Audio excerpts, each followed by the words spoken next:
DJ sound Dudhmaniya.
DJ Kamta राजमार्ग को दूधमनिया की रहने वाली।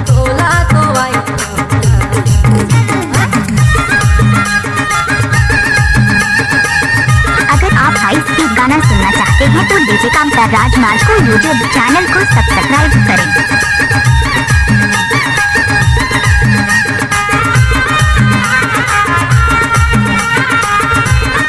आपने सुना ही होगा डीजे कामता राजमार्ग को ग्राम दूधमनिया।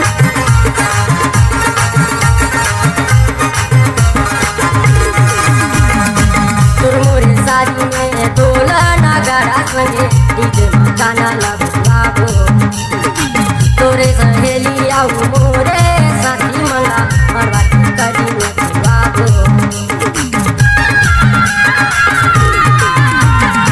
तोर संगे शादी में मैं करूं रे छोड़ा और पीछा ना देहा छोड़ दे। मैं शहर के छोड़ी कहां देहाती छोड़ा और मोरे जोड़ी नहीं जमती। बन जाए गोरी तहर मोरे परानी मैं तोरे राजा रहूं तहर मोरे रानी। बन जाए गोरी तहर मोरे परानी मैं तोरे राजा रहूं तहर मोरे रानी।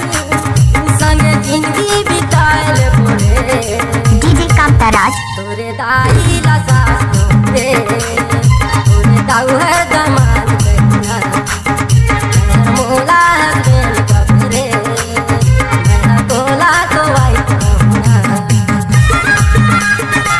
डीजे कामता राजमार्ग को